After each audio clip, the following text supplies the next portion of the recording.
morning, everyone. It's 4 o'clock in New York. We are covering breaking news on multiple fronts today. We are awaiting a listening session at the White House with students and parents affected by the deadly school shootings at Columbine, Sandy Hook, and last week's shooting in Parkland, Florida.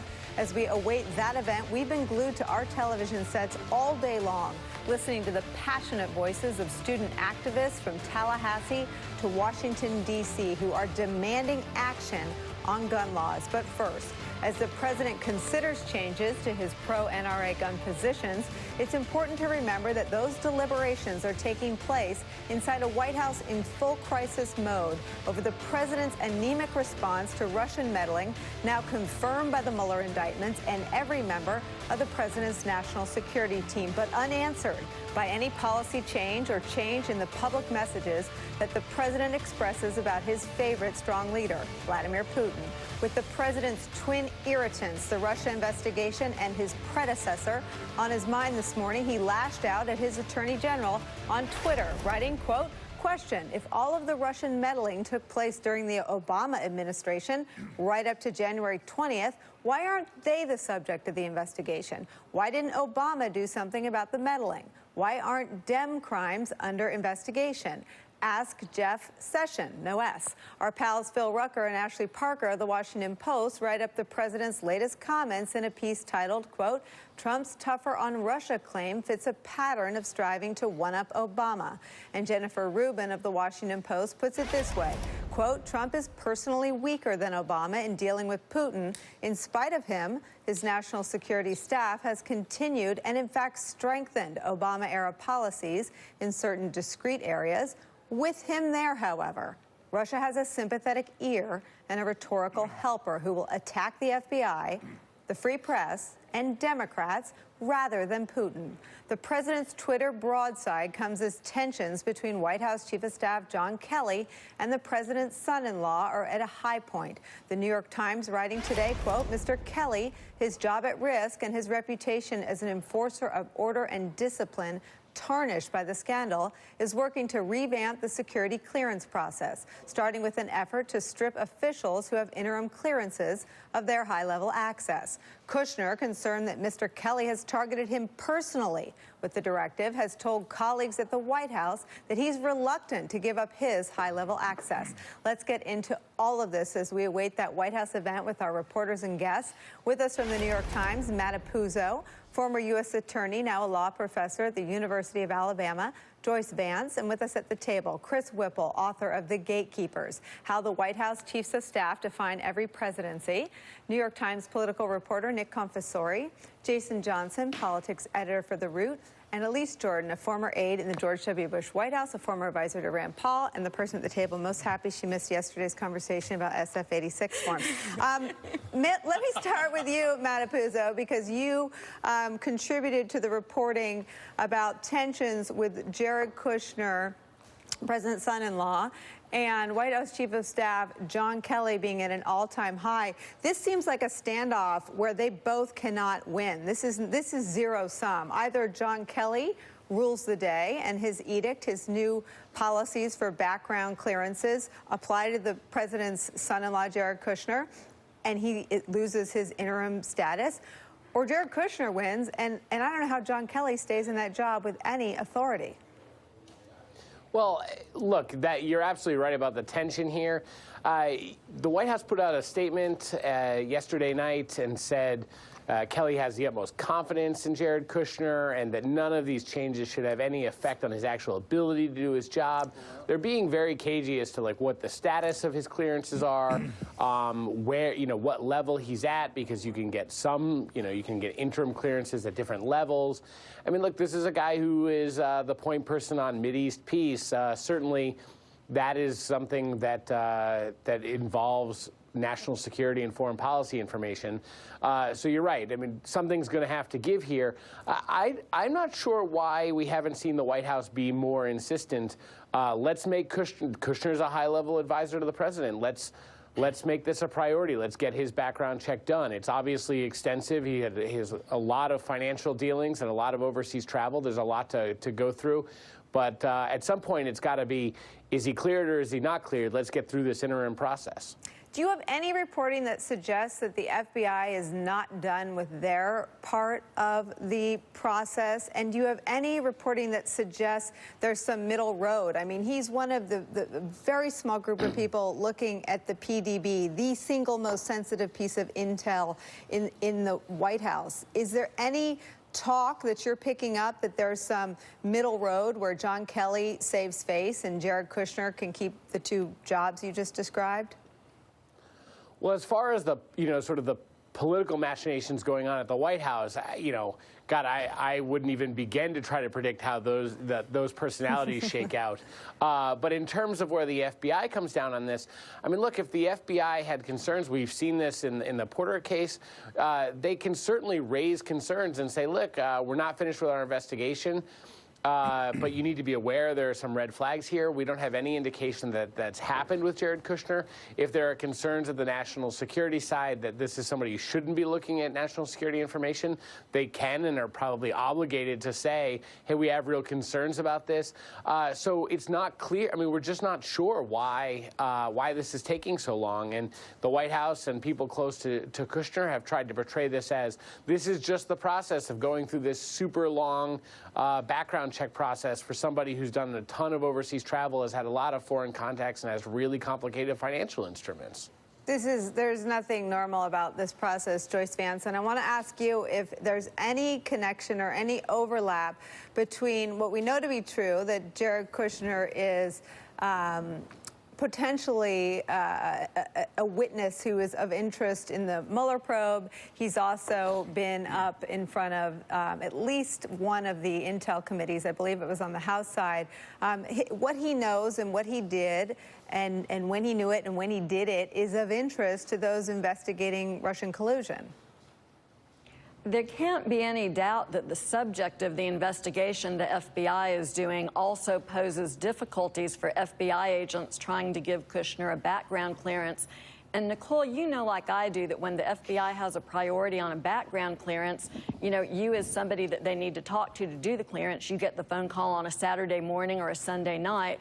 They're used to being told to put these things together very quickly, even when you have someone who has a complex background like Kushner, who has a lot of foreign travel. So I feel sure that the FBI is done with their piece. And based on the information that we know publicly about his foreign financial entanglements and about his failure to disclose them, it seems like this would be a very difficult clearance process for them. The president can always put on his security clearance fairy godmother outfit and wave the magic wand and give Kushner a security clearance. But that seems like it would be very poor judgment given the derogatory information in his background, which also is what makes him a subject of the criminal investigation. Joyce, you also tweeted a response to Donald Trump's Twitter tirade against his sitting attorney general. If only he were as harsh to Vladimir Putin as he is to poor Jeff Sessions. The president tweeting, if all the Russian meddling took place during the Obama administration right up to January 20th, why aren't they the subject of the investigation? Why didn't Obama do something? Why aren't Dem crimes under investigation? Asked Jeff Sessions. You responded on Twitter, but I'm curious, respond. Well, the president obviously is not a constitutional lawyer or a former prosecutor, so it's important that we offer him some education here. And in order for the Justice Department to open an investigation into someone's activity, they have to have actually committed a crime. The FBI doesn't open an investigation in the absence of criminal predication. So the fact that Russia meddled in our elections while Obama was the president really isn't what it would take for Jeff Sessions to open an investigation. What it would be conduct that indicated potentially collusion with the Russians in those activities, a failure to report any sort of contact with Russians, or perhaps interference with an investigation. Hopefully the president will come to understand that and will stop asking his attorney general to open pointless, meaningless criminal investigations. See, I needed you to take me to school, Professor. Let me just put up, and then I want to turn to you, Chris Whipple. Let me put up a list of all the political opponents the president has ordered investigated. President Obama, Hillary Clinton, former FBI Director Jim Comey, Congressman Adam Schiff, Chuck Schumer, Nancy Pelosi, and Joe Scarborough. And this is where a strong chief of staff, Chris Whipple, sometimes comes in. You've written a whole book about chiefs of staff that probably went from you know, a book for political junkies and historians, and is now like a titillating scandal. I mean, it's flying off the shelf. So you write in the Gatekeepers about Reince Priebus, and this is an update, right, for the That's right. latest. Yeah. You're right. Reince Priebus was told to get Sessions' resignation flat out, said a White House insider. The president told him, don't give me any bleep.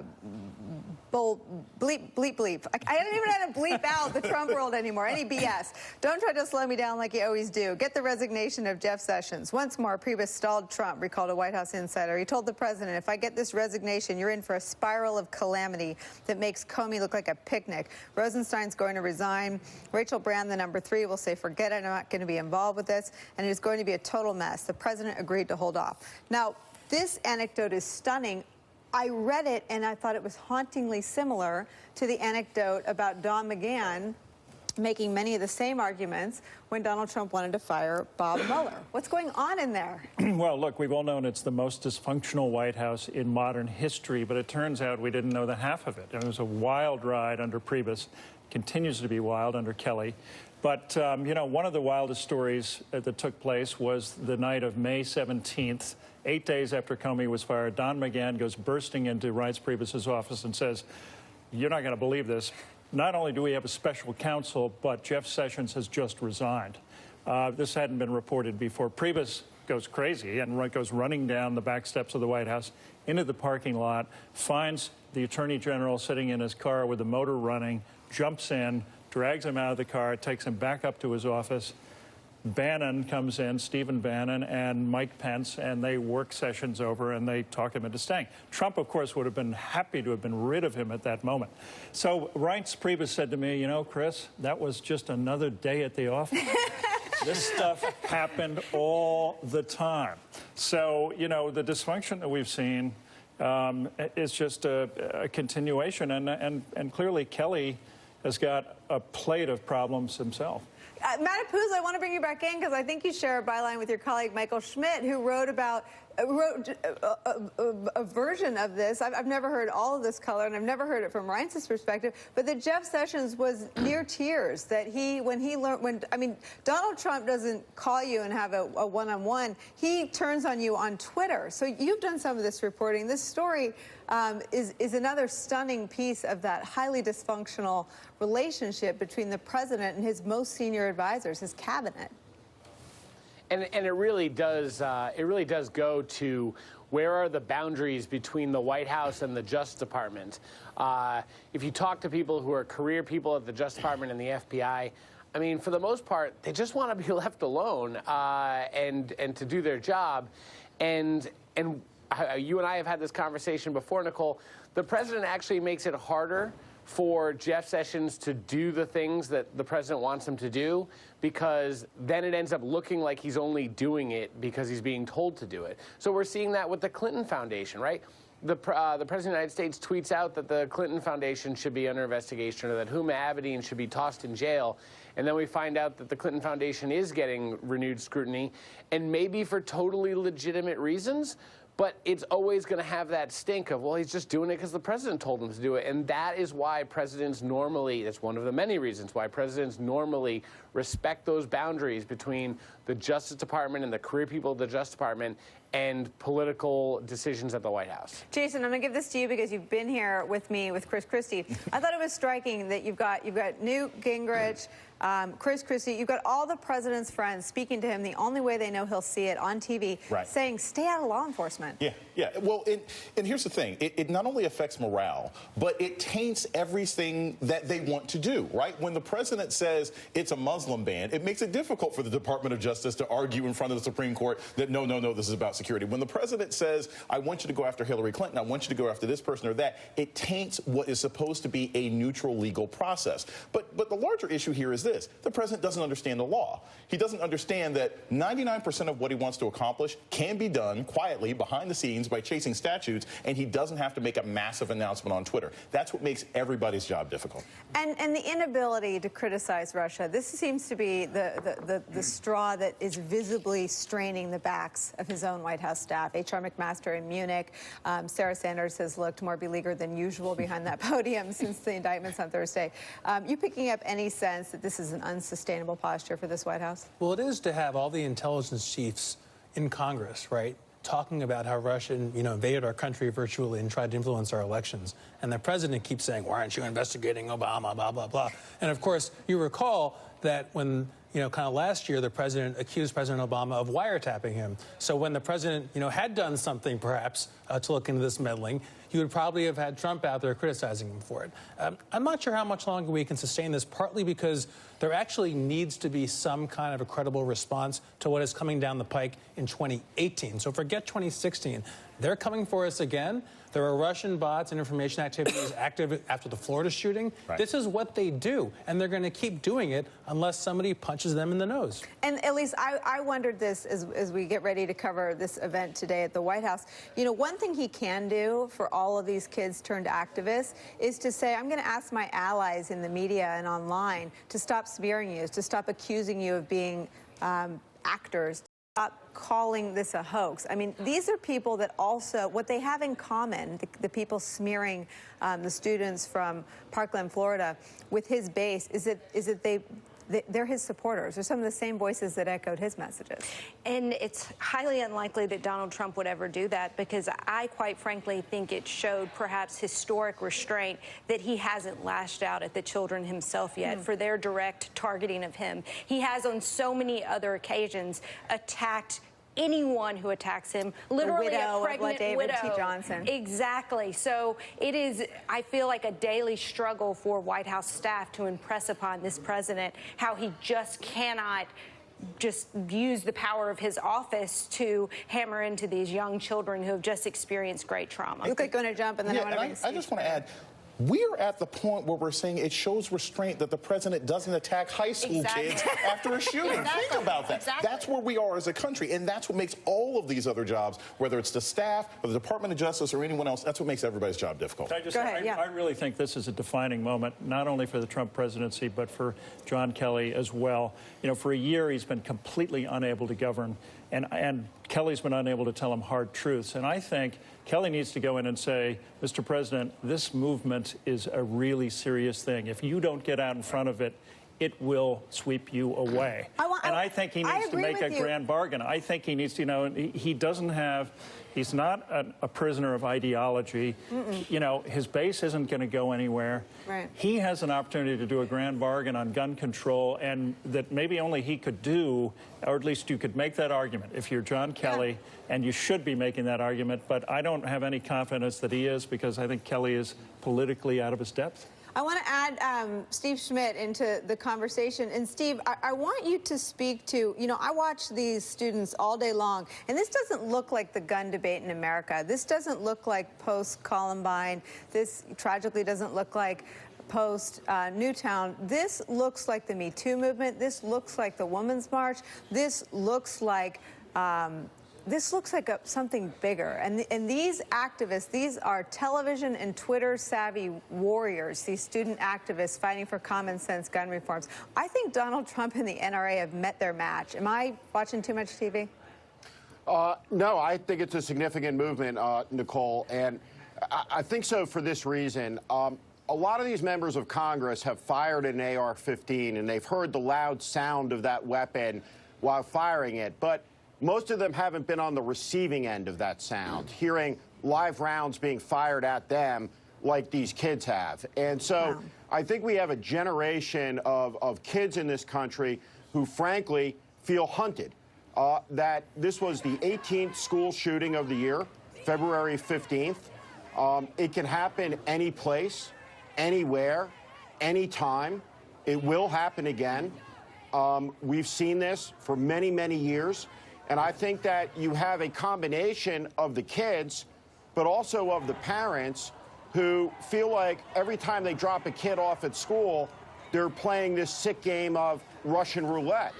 And again, I think it's a much larger question that's being put to the country through the voices of these kids, which is, what type of country do we want to live in? Steve, let me just interrupt you and just tell our viewers and you what we're looking at. The president's walked into the room. We're going to keep talking for another minute because, Steve, I want you to answer now, and then we'll come back to you on the other end of this. The whole table is going to watch this together. What does the president need to achieve today? This is his, Barack Obama after Newtown, George W. Bush at Ground Zero, Bill Clinton after Oklahoma City. What does Donald Trump need to accomplish in the next 30 minutes? Well, he needs to show empathy. He needs to show a human connection. These parents, these children, the survivors of these tragedies. I'm not sure that I've heard anybody in the debate come up with an answer of what do we do about this? And I certainly don't have the answers to that. But I wonder if we're going to see a president who can speak to that.